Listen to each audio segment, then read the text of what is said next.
They always hide behind racism for any criticism. Well, I'm black, and you suck.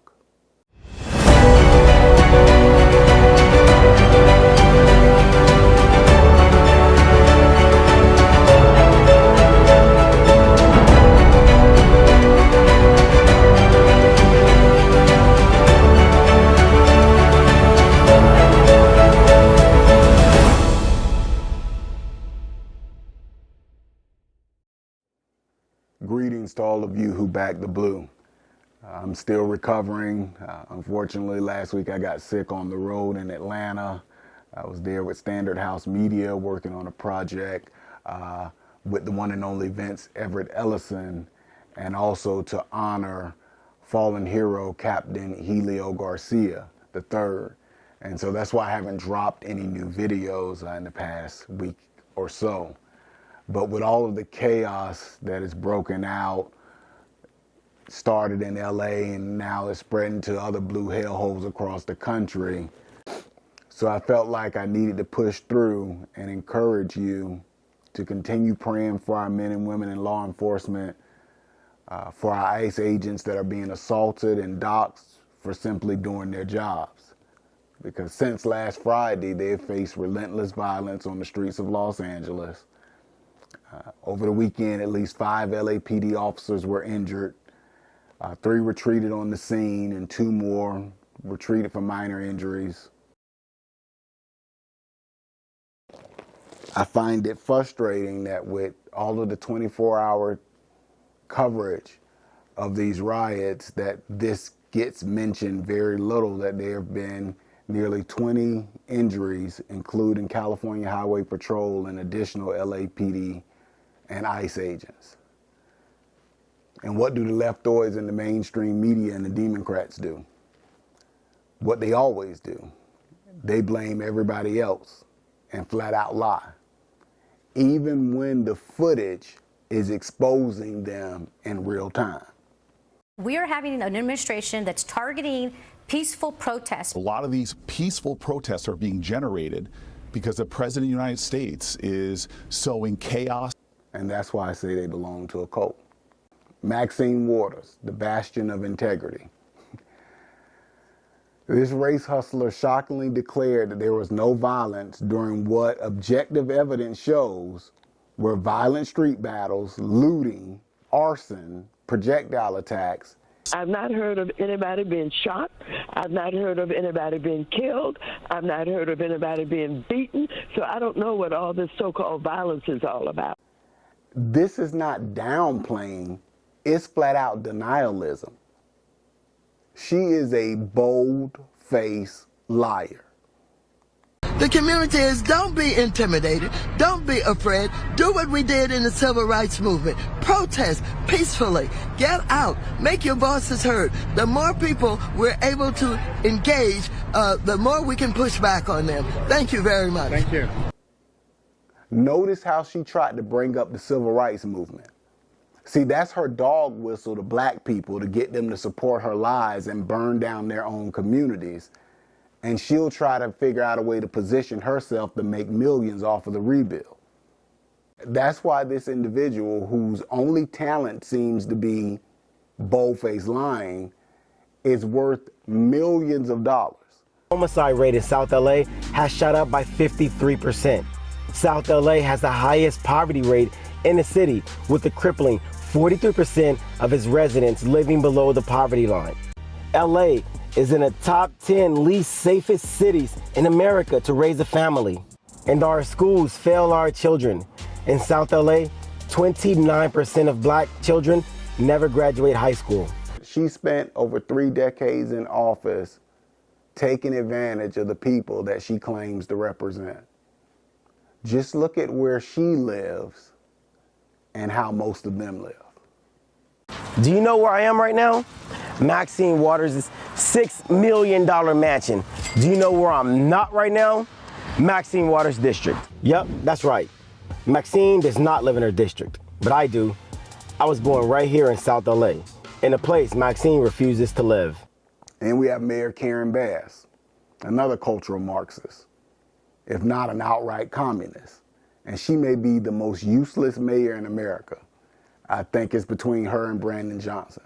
Now, she spent the first 3 days getting in front of every camera that she could, condemning federal action, but then imposed curfews. But only after blood hit the pavement and people's businesses were looted and burned. She spent the initial critical days criticizing ICE and telling the LAPD to stand down. Mayor Bass even labeled ICE raids as terrorizing communities. Yet officers on the front line received neither praise nor her support. But now the community outrage and the backlash can't be ignored, so she's trying to pivot and come across as being tough on crime. We can never forget about Kamala Harris. She couldn't help but to go to X and call the unrest overwhelmingly peaceful and blame President Trump's National Guard deployment for provoking riots. Now, we do know that the queen of word salad is immune to truth, but here it is. Officers were assaulted, federal buildings were besieged, and chaos unfolded while she was sitting in the background equating it to peaceful civil rights protests because she's not on the ground. And it's not her community that is being destroyed. Never forget, as vice president and border czar, she is the one that failed to stem the surging border chaos for 4 years and only went to the border for a photo op last summer during her dumpster fire of a campaign. We are going to the border. We've been to the border. So this whole thing about the border, we've been to the border. We've been to the border. You haven't been to the border. And I haven't been to Europe. And I don't understand the point that you're making. What? Now she excuses anti-ICE rioters instead of standing with the officers who are risking their lives to enforce the law. Because she is another melanated Marxist who wants to destroy America from within.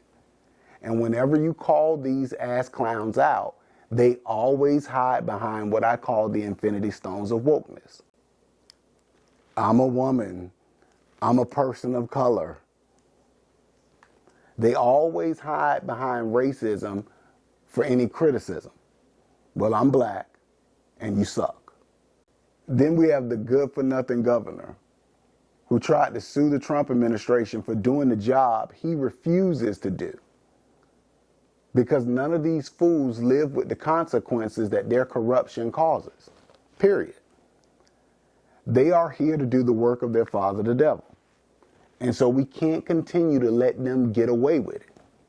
We need to call them out and then vote them out. Now, before I go back and lay down, I want to make sure I peep you on some game. Now, it's highly unlikely that every rioter that you see burning cars and attacking ICE agents are an illegal immigrant. Because a lot of the illegals are hiding, of course, because they know ICE is in the area. So then who is doing this? They're the same people that were storming college campuses. They're the same people from the Summer of Love 5 years ago. These are paid protesters and trained agitators. And it's time that they get exposed for the snakes that they are. And that brings me to CHIRLA, the Coalition for Humane Immigrant Rights of LA. They're one of the main groups reported to be boosting the anti-ICE protests that we're seeing. This organization is backed by taxpayer dollars and is fueling hostile mobs confronting law-abiding officers. Let this sink in.